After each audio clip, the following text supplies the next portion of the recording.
Welcome to FOBtv, the future of business. I want to thank all of you for joining us today. And I want to welcome our guest, Rob Tiffany. Rob, thanks for joining us. Hey, good to be here. Good to see you. It's been a while. I know it. Rob is the Vice President and Global Head of Internet of Things Strategy at Ericsson. He's an author of several books, a veteran, and a submariner. Man, what an introduction, Rob. That's pretty crazy. You probably don't get that very often. No, and then you're this innovator and developer, and then you're leading strategy at giant global companies like Ericsson. Just juggling. How has your work life changed? Yeah, no, absolutely. So the team I'm on at Ericsson, our exception to me, basically the leadership team is in Stockholm. And so everybody on my team is there. Normally as you know, I fly there often, typically I'd fly there, once or twice a month. And so immediately going from that, I think my last contact with folks from my team, my boss, Kiva, was at CES in Vegas, in January. And then, shortly after that, things kind of slowly started, at work. It's like, well, I wonder if it's time to have people start working from home. And then finally making that move, people were joking the phrase of the year, at least early on. I think we have new phrases of the year, but one of them was, out of abundance of caution, we're going to ... Remember that? Yeah, you can't say that anymore. Yeah. Out of the reality of contagion. Right. But back when they didn't know as much, they just said that. We're going to close the restaurants. We're going to have people work from home if you can work from home. And so, yeah, it's been interesting to kind of sit back and watch that.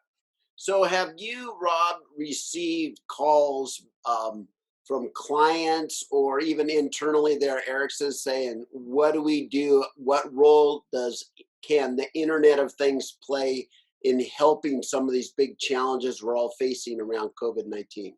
Yeah. One of the simple things, if you think about just basic tenets around IoT, not the crazy stuff, but, like right now, we want as many people to be at home as possible or away from other people.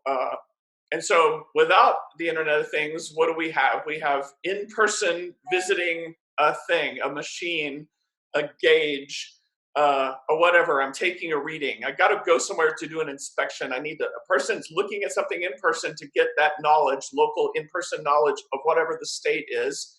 And there's a percentage of every company that has lots of people that's what they do. They walk around a plant, they get in a pickup truck and go to a tank farm, they get on airplanes, they climb up cellular towers, they're climbing up oil rigs in Texas. So many people do that in-person thing. I see it, I write it down on a clipboard, and then they go back to the office or wherever, and there's that human transcription. I'm going to transcribe the data I captured in person into some computer system. IoT, as you know, in its simplest form is I'm going to remotely know knowledge of that thing. And so instead of me, walking over and being in person and writing on my clipboard, I'm going to have a sensor or a collection of sensors, or I might just use a camera. You can imagine a camera aiming at a gauge for pressure and using simple computer vision to say, hey, when the needle's here, that means 60 PSI, And so in its most basic form, IoT allows us to remotely know the state of those things. I think it's important for folks to brainstorm, they can kind of go through the list at their company. What are all the things that we do where we have to venture out to find out with our eyes what it is? Or if you're a municipality and you have to go inspect bridges or roads or all kinds of critical infrastructure, and inspections. Is there a way I can do that with cameras or drones or something like that so that I'm not putting people out there? So, Rob, a few weeks ago, I saw an article that you posted, Fighting COVID-19 with Digital Twins on the Moab Platform. Tell us about that. After I left Hitachi, before I joined Ericsson, I was doing a startup called Enterprise IoT. And I was working at, one of those co-working spaces, a lot of people think of WeWork. So there's a particular one in Seattle called Atlas Workbase. And so you and I met there, and I spent 4 months, did the stuff in the 90s. I did then did mobile, and then did Azure IoT, and then did Hitachi and building Lumada. And I didn't want to, I had visions of where that needed to go, actually. And it was more around digital twins and how to do that globally. And so I did the enterprise IoT thing, and I called that product Moab, based on, one of our fun places we like to visit in Utah to go hiking, right? Go see the arches and stuff like that. But really was just a system, a runtime for digital twins, which I think, everyone has their ideas about what's important in IoT or whatever. But your ideas evolve over time as you observe things, and you say, you know what, I think this aspect of it might be the most important thing. Of course, it's just my opinion. But I certainly saw it at Hitachi when we were building Lumada, the thing we called them asset avatars. A few months after I joined Ericsson, I'd be like at events like we go to, like Mobile World Congress or the IoT Congress or a bunch of others. I remember those in the days when those actually happened. Yeah, I know. And I had so many people say, hey, Rob, what did you do with all that code?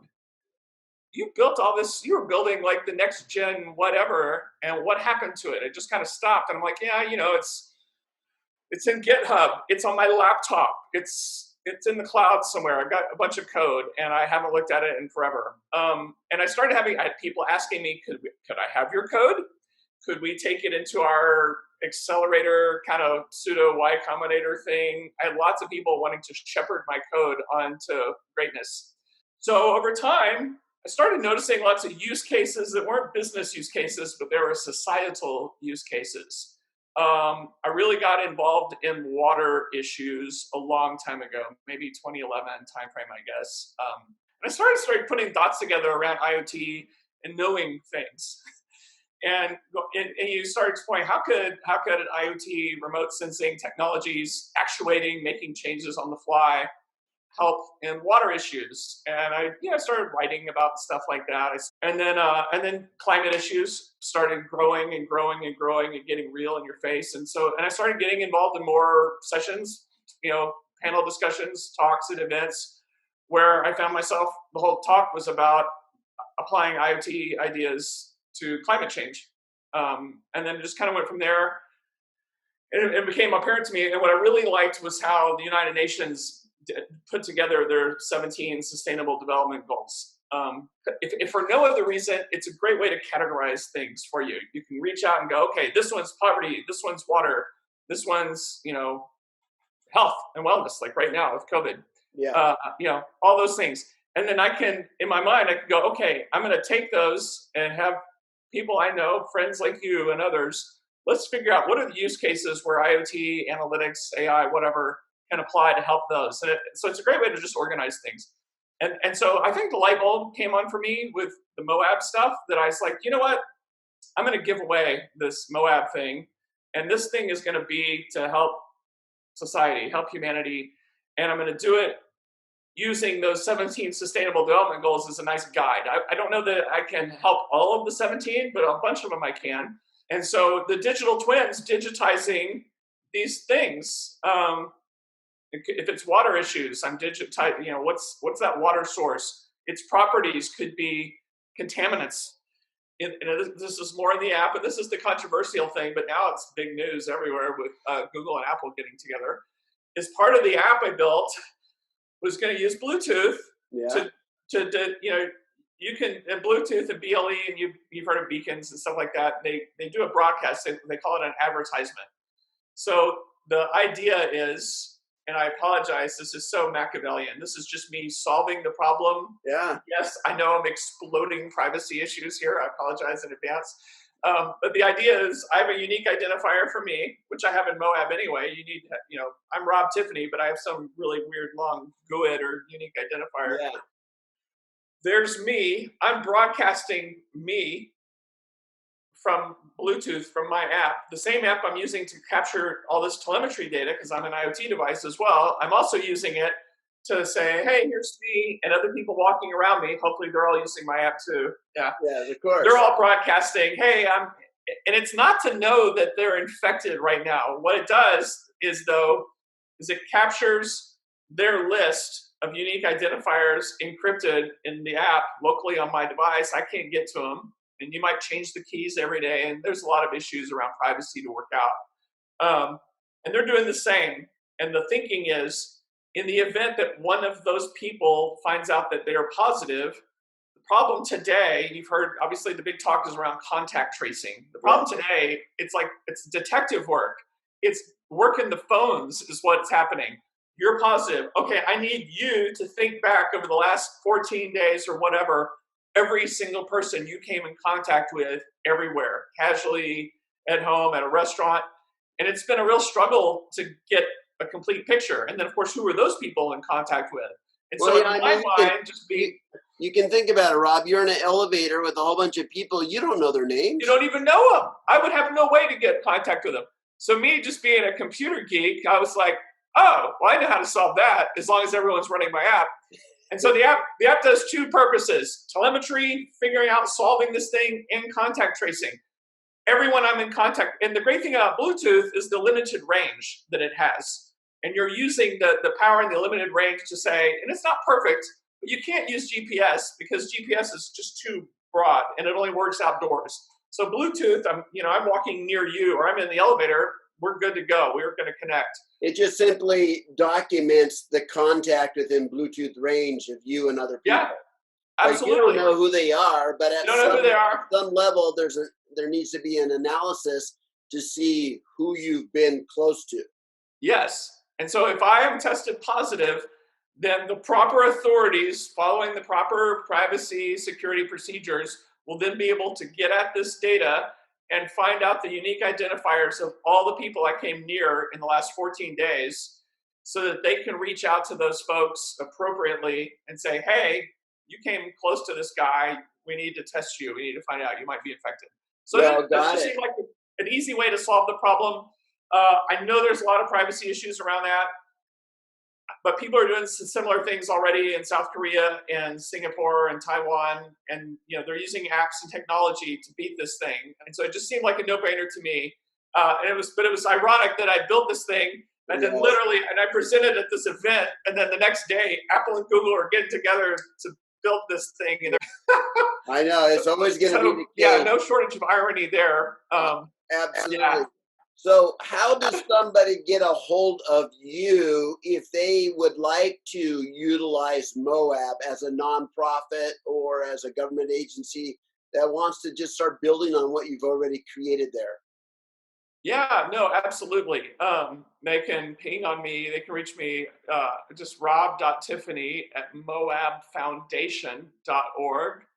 Okay. Or they can find me on LinkedIn or Twitter or something like that. I'm making it so easy. There's a website, moabfoundation.org as well. But yeah, absolutely. The takeaway here is there's nothing in it for me except trying to help people out. Still a few burning questions here. One is, as soon as most of us went into isolation and quarantine, our hair got longer and longer and longer. Yours, for some reason, it got short. I mean, you are counterculture. How did that happen? You know what? You wouldn't believe the grief I've been getting from my wife. Because you're right. I went pretty, a lot of people's like, oh, wow, you really kind of have that Dave Grohl from the Foo Fighters look, which was actually pretty cool for me. And so, you know what? Yeah, it got pretty darn long, didn't it? And it was kind of fun.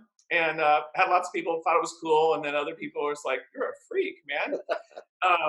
But I finally, I don't know, a couple months ago or whatever it was, I just I kind of had enough of it, and I just went to the barber shop and just I just thought that's so counterculture. All of us are trying to figure out how we can get our hair cut. Yeah. But of course, it might get long again. I know. Rob, I want to thank you so much for the work you're doing, for being a veteran and serving the country. Thank you for that. Thank you for creating this incredible IoT platform and infrastructure and these app concepts and sharing them with the world through open source and with nonprofits and NGOs and government agencies. Thank you for all the work you've done. Thank you for the exciting things you're producing there at Ericsson. We appreciate it all. Thank you very much, Rob. Thanks for having me. Appreciate it.